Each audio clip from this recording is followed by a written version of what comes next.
and all very senior sort of pioneers or doyens of local self-government drawn from the academic world from all over India who are present here. At the outset, let me very frankly confess that I am hardly an expert in Panchayati Raj.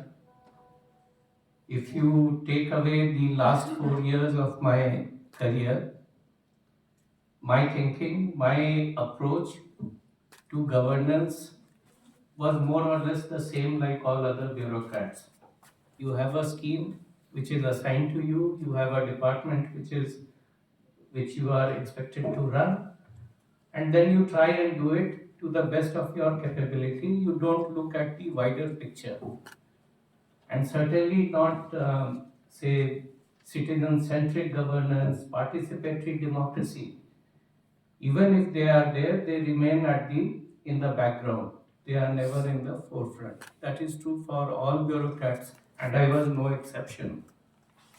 So to that effect, whatever I have seen, whatever I have learned, is only while reflecting in the last tenure, which I happened to hold in Government of India. That gave me an opportunity to read, opportunity to interact with grassroots leaders and learn from their experiences. So basically, that is what I am conveying. This institution, I was told, when 2 decades of decentralization was completed, they had organized a similar seminar. After 25 years in Bangalore, seminar was conducted. After 3 decades, now this one is getting conducted. And I'm sure 4 decades, 5 decades, we'll have similar gatherings happening. And again, this is something, say, when you look at the topic, it covers everything, the entire key, what went behind it, what are the issues, what are the challenges, what are the opportunities.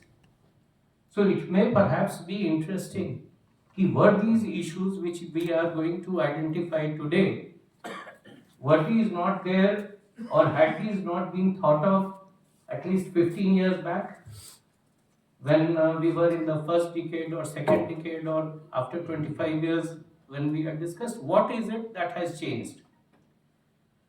So while that is very important, and I'm sure as academicians it is your duty to look at things in the wider context, and for that an understanding of what has gone before is extremely important. And as was mentioned, you put it in conceptual framework, theoretical framework, you link it up with experiences of not only people in the states, national and international level. So that is extremely important. But at the same time, we should not get constrained by the past. Sometimes we become prisoners of the language which we use. And one language term, local body, I think somewhere it has got deeply ingrained among the bureaucrats. They believe that there's nothing like local government, it's only local bodies, whether urban or rural. But even among informed people, we sometimes unconsciously tend to use that term, local bodies. I think it is high time that we get rid of this, because that is a constricting sort of formulation. The moment you say local body, it is something which is inferior. It is something which can be trifled with.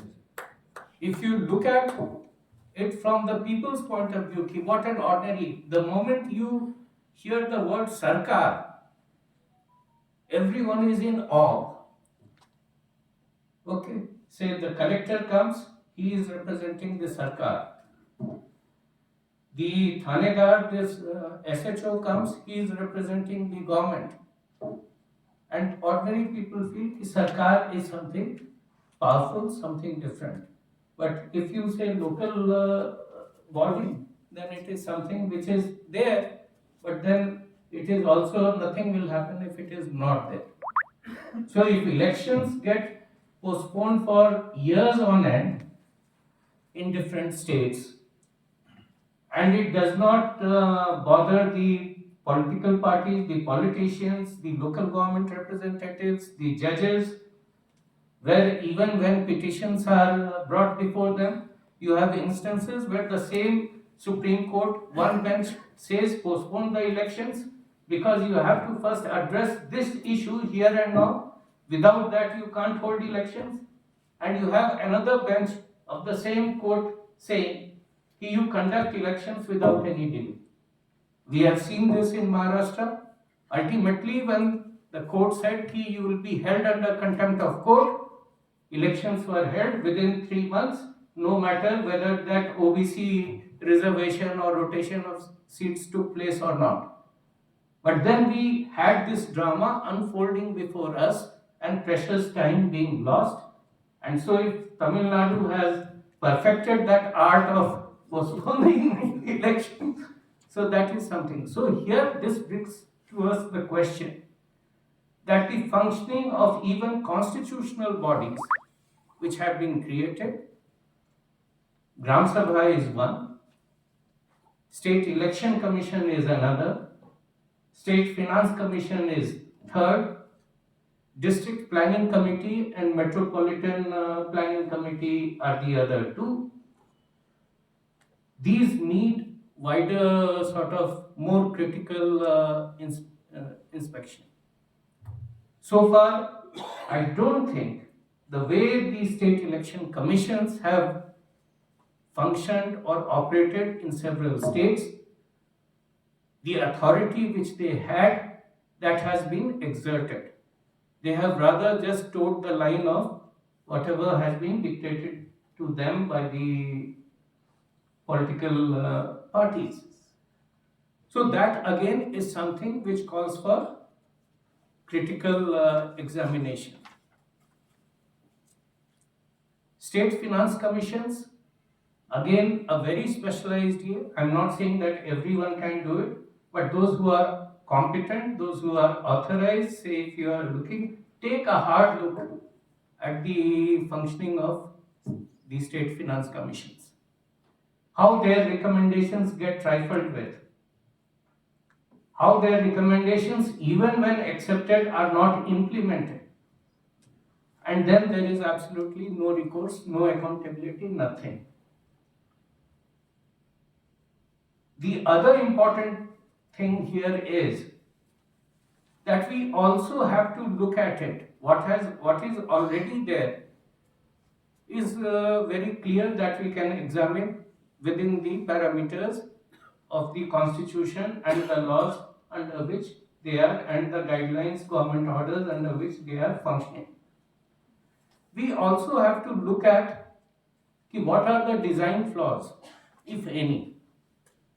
Is there a design flaw which also, I'm not saying that is the only reason, but is there a design flaw which also constrains the working of local governments and which need to be addressed if they have to fulfill the aspirations or perform as was expected of them or in the spirit of the constitutional amendment? Are there design flaws? What are those? To my mind, as was mentioned, when the then PM had mentioned below the district level there is nothing. To my mind, the institution of collector actually ends up weakening both urban and rural local governments. The way the Panchayati Raj Acts and Municipal Acts have been formulated, the way power over democratically elected representatives has been assigned or given to bureaucrats, that is anti-democratic, and that needs to be immediately dispensed away with. What can be done? These are issues which were also considered by the Second Administrative Reforms Commission. there are certain suggestions which they have